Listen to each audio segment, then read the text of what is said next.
Yeah, okay, that's a lot of murders and violence. Really, really, really not good. Okay, let's see here. Country nobody wants. Okay, so this might be something interesting to talk about or nothing. Let's see here. Not wanted. Here is a country which nobody wants. From the 1950s to the 1980s, the world didn't want it. Okay, because it's basically segregation. Not just anti-multiculturalism, because the thing is you actually had a lot of different cultures and groups in South Africa. It's just segregation. It's a lot of that. And even the English and Afrikaans speaking white people were very much segregated. They didn't really mingle, associate a lot. Like even in the English groups, it's a large variety of English groups and a lot of them didn't mingle either. Lots of segregation. Imposed guilt for colonialism, that is true. So basically, as Britain and other European countries lost their power in their colonialism, they basically put pressure on every other country that was still run by white people to chicken out. Zimbabwe, Rhodesia, and South Africa and stuff like that. So it's only after colonialism really failed for the European countries that all of this stuff happened. While they were in power and they were running the show and they were siphoning all the wealth from the whole world, it was all dandy.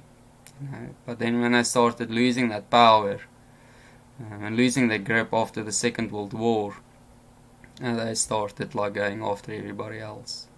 If they didn't lose their power after the Second World War, probably the whole world would still be colonized and the European countries would still be sitting on top. So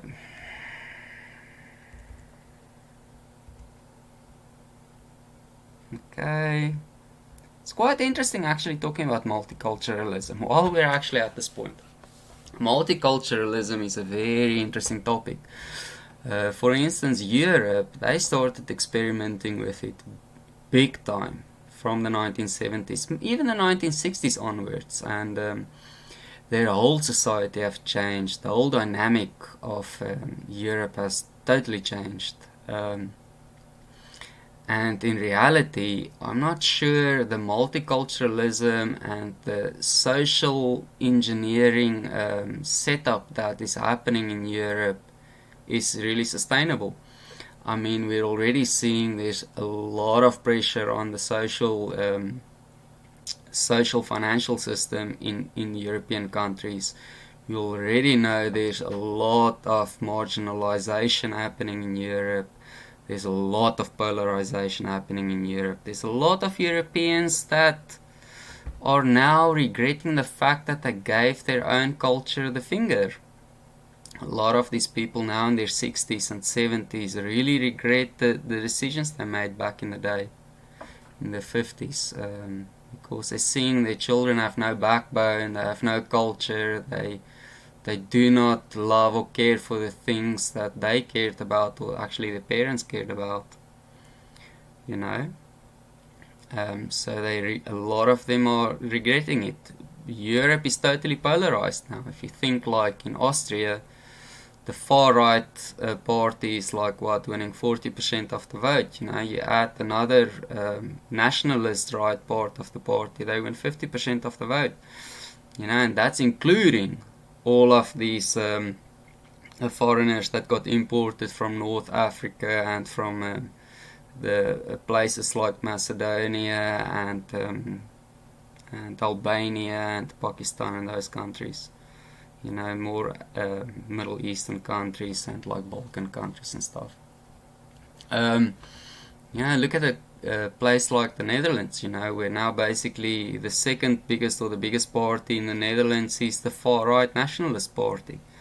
Look at Sweden, same thing, the biggest or the second biggest party in the country is now the far-right nationalist party, Norway, same thing. Finland, same thing. Denmark, same thing. Germany, same thing.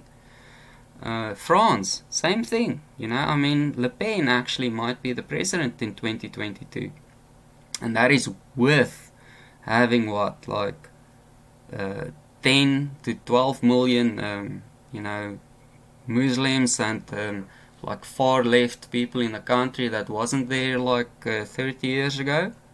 So if they weren't around, she'd probably have like by far the majority of the country, like if you look at traditional French people.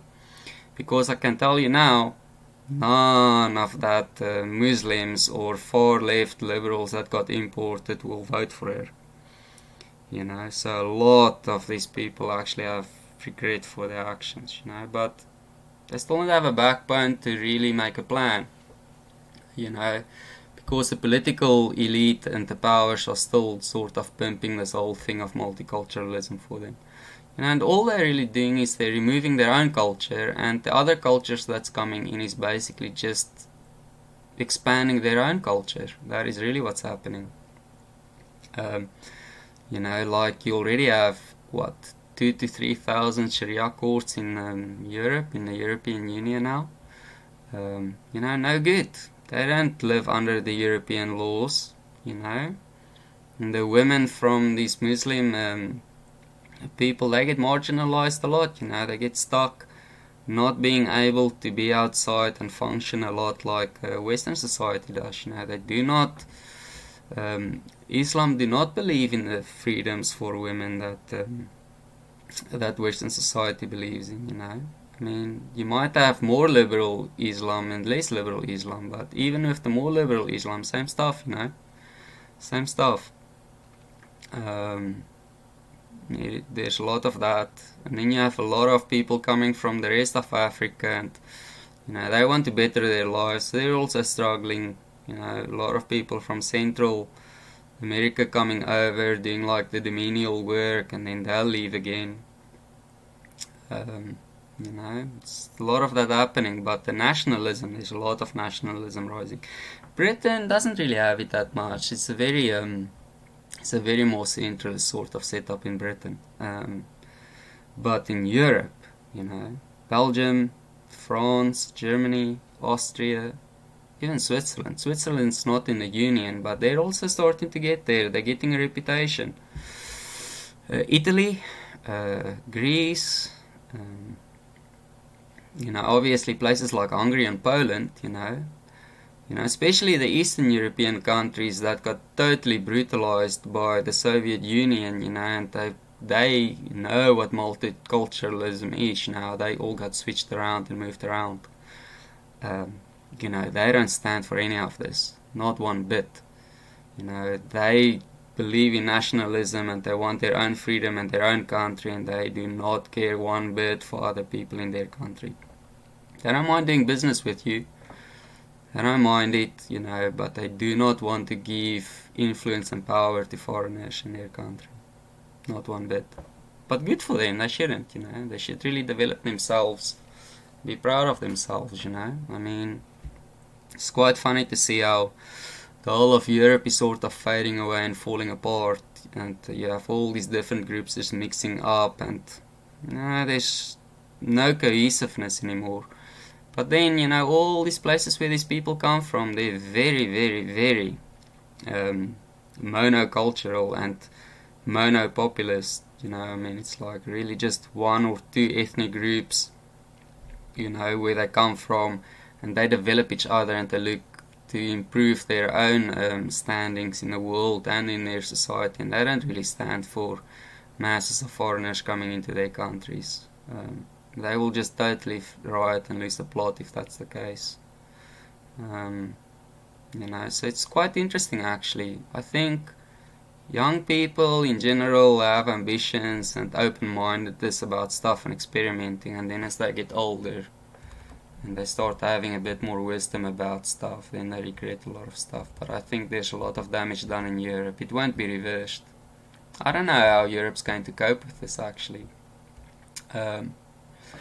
I'm guessing they'll start being more and more segregated at some point, really, because, I mean, there's mass areas in Europe where traditional European people, white people, don't go to and they don't want to go to, and it's becoming more and more lawless, they move more and more out. Jewish people are moving more and more out of Western Europe, because there's more and more Muslim people coming in, and Eastern Europeans, they hate Jews. They cannot stand them, Jewish people have to hide more and more. It's actually ironic, First they had the Nazis, and now they have the other side. First they have the far-right socialist nationalists, and now they have the far-left and the Muslims to deal with, So the Jews are still sort of hanging with that whole thing over the generations of getting all run down. Interesting, So Jewish people will probably all move to places like America, or go back to Israel, because Europe is becoming less and less safe for them. Europeans are just being bred out in any case now. It is what it is, but Sweden is a basket case, Denmark's a basket case, a large part of Germany is now a basket case, France is a basket case, Belgium and the Netherlands, I think you can write them down. You're probably going to get a total breakup of Europe, and these groups of nationalists, they will go their own way and the rest will go the other way, and they will not stand each other, something like that. And who knows how that will all end up long term, because the Europeans, when they're like 95%, 98% of their country's population, then they're all happy to go and do any kind of crap, because they don't feel threatened. But as soon as they start seeing, what, the writing's on the wall, actually now we're becoming more a Turkish country, and patriotic towards the Turks, and patriotic towards their beliefs and their systems, now we're starting to worry in Germany. Same with the French, now that we are becoming more and more like the Moroccans, and there's a lot more crime and corruption, and a lot more marginalization of different groups of people, and a lot more of women's rights being undermined and things like that, or liberty and freedom being undermined. Now we start wanting to be nationalists, damage done. People without a vision for the future.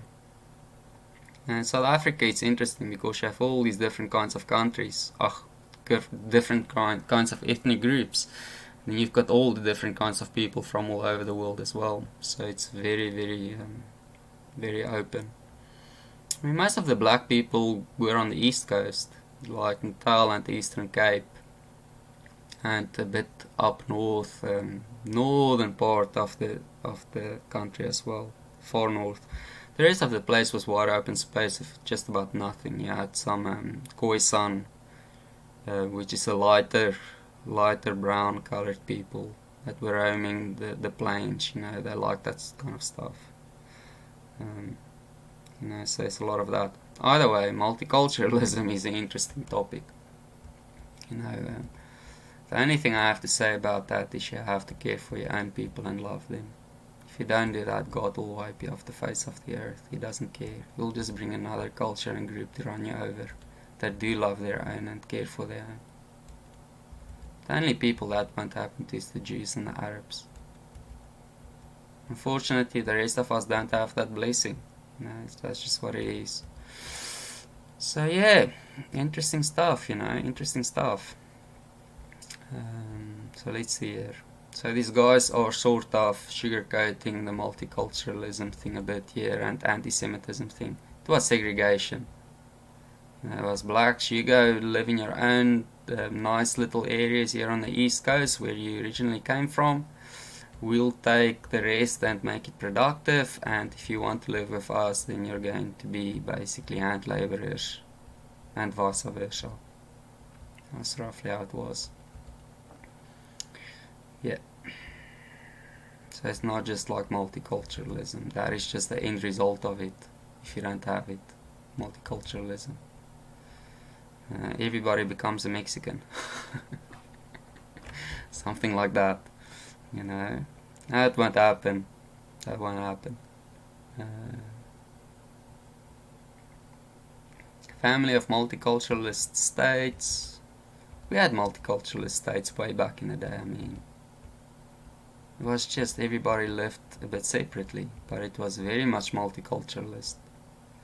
All the different cultures in South Africa, and they all lived, just went on with life. Happy days, you know. All the different black tribes have their thing going. You have the colored groups, the Malayans having their thing going. You have the different English groups in South Africa having their thing going. You have the Afrikaans, white people in South Africa having their thing going. You have all the different groups of other Europeans that came over after the Second World War have their little thing going. You have Chinese people having their little thing going, you have Jewish people having their little thing going, you have some Arabs having their little thing going, and now you have all of these different African people coming in from places like Nigeria and Mozambique and Zimbabwe and Angola, and they're doing their little thing. No, they're not all living the same, that's for sure, and the fact that the South African government acts that way is just really stupid, because they're not. Either way, it is what it is. Let's see here. What else did I have to say? Apart. That's quite funny because it's apartheid. From the fact that now the world doesn't want that country again. There are a number of reasons for that. Okay, so basically they're saying the world does not want a segregated country again. That's true, but they're going to get it in Europe. Europe is so polarized, it is nuts. It is like literally 30% of Europeans are now nationalists, you know. So you've got the far right and the far left and the Muslims. Not a pretty place to be, man. Not a pretty place to be in 30 years' time. Really not. So the world realized that multiculturalism is a failure. No, Europe realizes multiculturalism is a failure. The rest of the world already knew it's a failure. They didn't want it and they didn't take it. Only Europe did. Liberal world leaders, yeah, places like Merkel saying, you know, it's the end of the Germans in any case, embrace the Turks. She said that a long time ago. David Cameron with his visions, you know, also realizing it's Sarkozy, you know. But as I'm saying, you know, the Europeans, they all live in a bubble. It's all easy when 98% of your people are French or German or English or whatever, you know, and then you don't really care about the small groups of other people in your country until suddenly they like breed you out, you know, and now they're 10%, and then they're 15%, and then they're 25%, and then 50 or 60% of your biggest cities and most productive cities are foreigners, you know, and then suddenly you start worrying, saying, you know, where's my culture, where's the thing I used to enjoy for lunch and dinner and over weekends, you know, nobody cares about it anymore. And that is just what happens with multiculturalism. Just what it is, but you know, you can't reverse it now, it's too far. Way too far. There's way too much of it happening. I don't think any of these guys, I think they just sort of put their heads in the sand and continue and hope for the best. But it's going to be interesting. Very interesting. Spanish Prime Minister, all these different groups admitted it, especially after all the nationalist parties became popular. You know, and stuff like ISIS happening, they just put fat on the fire, you know. Just add some more there. In the meantime, Angela Merkel had imported, 1.5 million uneducated people into her country now. None of them can actually do the work that she's dreaming of them doing. She imported them and they're all going to stick around and live off the dole. Basically taking all the social, financial benefits, running the place to the ground. They don't have the same moral standards, they don't have the same ethics, they don't have the same language, they don't have the same culture, they don't have the same dream, they don't have the same work ethics, none of that. You know, so it's going to be very interesting, especially in Germany. Very interesting. I mean, places like Hungary and Serbia, they took a lot of pain with this thing of Angela Merkel as well. Like, Hungary and Serbia took in hundreds of thousands of people from places like Syria and Afghanistan and Pakistan as they ran to try and get into Germany. Hundreds of thousands. I don't think they'll ever forgive her. I don't think they'll forgive Germany. because they'll have to deal with the long-term consequences as well of now having these other groups of people in their country that don't have the same visions and the same language and the same ideals and the same culture and stuff. So it's going to be interesting. Places like Spain should know all about this. I mean, they've been run over by the Moors way back in the day and stuff like that. So either way.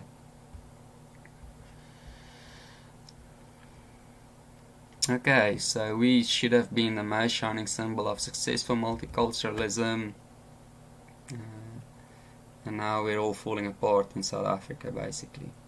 That's true. Inequality is worse than ever, racism is worse than ever, marginalization is worse than ever, crime and corruption and violence and poverty and bloodshed, it's all worse than ever, and that is all true. You can see it from the news today. It's just all murder, attempted murder, rape, and racist slander. That's all there is. And now it's a burden to the world, because we should have been the poster child, South Africa, flaunted over the world about how good multiculturalism is, but it's not happening now. So basically now, because it's not happening, basically now all of these countries are actually trying to act like, it's not happening, there isn't really any issues, let's just keep quiet about South Africa. That really hurts, I have to say. Either way, it's a bit like that.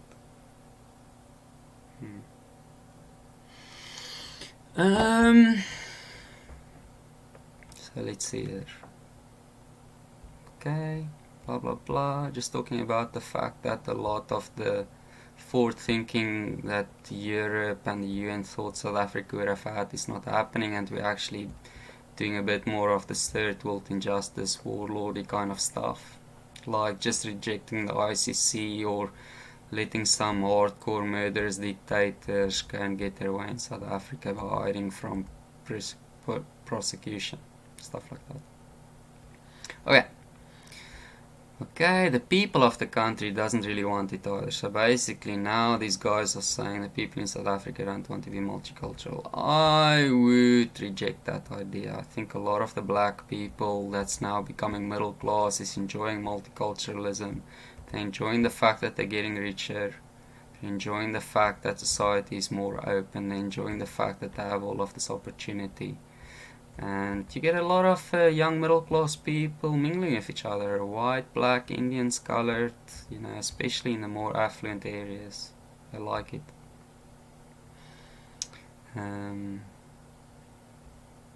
But now 2/3 of the Afrikaans speaking white people don't want it. And it includes English, Greek, Portuguese and other languages, so basically all the white people. And they want self-determination. What's really happening here is this dude is basically saying, you know what, the white people used to have it much better in the good old days. And it's not just because now it's multicultural that it's not working, it's because all of this violence and corruption is basically running the country to the ground, and the white people isn't used to that because they don't really have it back in the day. It used to be a black problem and now it's everybody's problem. That's really what he's saying. And you can understand why 2/3 of white people want it, because the 2/3 of white people that want it are the working people, the poor people, the people that isn't getting ahead, the people that's seeing the writing on the wall for them and their children. The rich and well-educated white people, they do not care too much because it's still going well with them. They're all dandy, but the poorer Afrikaans, and for that matter the English white people, they're having a rough time because they cannot get jobs, and if they're not business savvy, they're stuck, really stuck, because they have nowhere to go. They can't come to Europe, they can't go to Australia, New Zealand, America, Canada, nowhere. So they really regret the fact that they just gave the country over to the ANC. You can understand that, because now the pendulum swung fully the other way. But at least in the old days, the black people had their own self-determined countries where they could do something for themselves. Afrikaners don't have it. So it's interesting. Just now they're saying the black population doesn't want it either. Okay, let's see what Julius Malema had to say. The flag is not the country's flag, while Azania must rise, South Africa should fall. What? Who's this black leader? Actually, I'm not sure who this is, but this is bad news. Azania must rise, South Africa must fall. That sounds very revolutionary and destructive. Either way. No, but that's how everybody is, Moderate people always drink Kool-Aid and hope that everybody else and everything else will be moderate, It's not really working out. You can point fingers in all directions for it. Bad government, crime, corruption, and unproductive people is probably some of the biggest reasons. Probably. If everybody's have a lot of money and it's going all well in a country, then a lot of the stuff gets ignored or just goes away.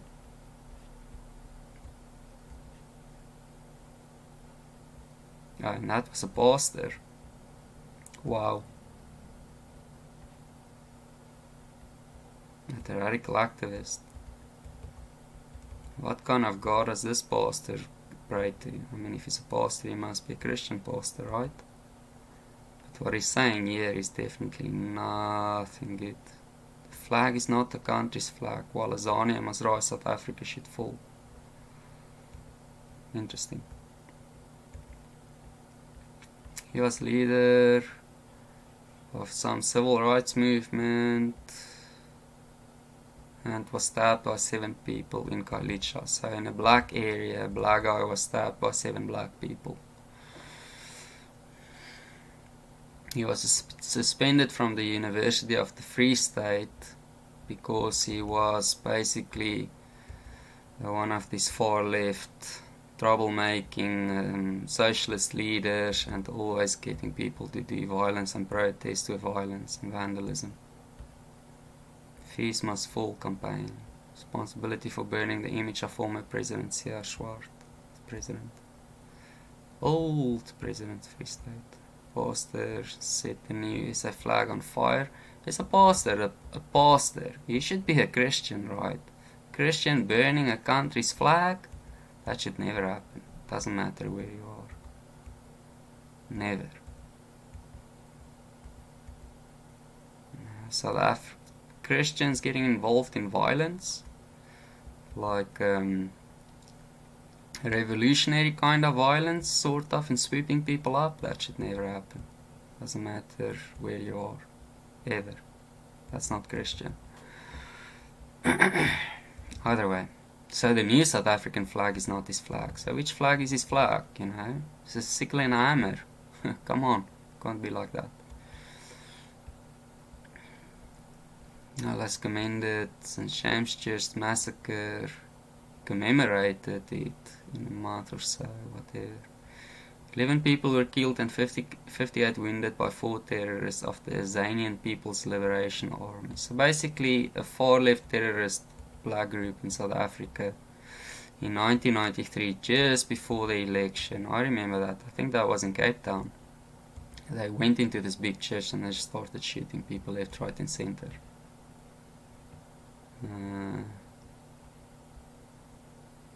Act in US a year or so ago, he was condemned and sentenced to death. The 4 terrorists received amnesty. So these 4 guys that walked into a church killed a bunch of people and wounded another 58 in 1993 that didn't even go to jail. That's bad. I wonder what that pastor has to say about that. Because if he's a Christian pastor, and if he's a pastor he has to be, then is he not accountable to a righteous and holy judge? Is that justice? What is he going to tell God about that? Can't say that is justice, that is injustice. God is a holy God, is just. He's love, but he's just. He's not unjust. It's the other thing to remember about God. People always forget that. They don't like to talk about that. No, but you can't talk about God's love without talking about His law and His justice. You know, because otherwise people will turn around and say it's a bigot. You're just like, no, that's not him. Either way. Going off topic here. No accountability, selfish entitlement, there's a lot of that. It's always like that. Okay, now basically they're saying, you know what, just give some white people some land in the country and we can do something with it, just like they gave it to the black people back in the day. No black government will give that to white people in South Africa, to the Afrikaans people, even when they did it back in the day. They will not do it to the white people. All the white people will move there, make economic success of it probably over time. The other thing as well is the global elitists in the world, they definitely do not want that either, because that will be a slap in the face of their social engineering. Yeah, it's interesting. I mean, I think it will be obviously very good for the Afrikaans working class people, because then they can actually get work. Because if they're not business people, they need work. And if they're not allowed to work, then they're basically evil is being done to them. Way, way worse evil than any evil that they did to black people in South Africa by a long shot. So it's basically saying, let the white people go and build some kind of economy, and that way there might be some development for everybody, you know, as it starts spilling over to the other group. That's fair, that's true. You know, that is actually really true. But they won't do that, because then they won't be in power, not in control. And then fingers can be pointed to black people and saying, you know, you're your own worst nightmare because you don't develop and look after the minority groups. You know, now a minority group is actually bailing you out. They won't allow that to happen. Either way, it's something interesting. But once again, you know, you're hearing this from the South African Afrikaans political party that's very conservative. I'm pretty sure they're conservative. I don't really know them, but they have to be. They have to be. Yeah, interesting thing to talk about here. We talked about European multiculturalism. It's all a sham. It will all fall apart. It's the ruin of European culture. And with that, it will be the ruin of Western society. You know, and with that, it will be the worst thing for the world.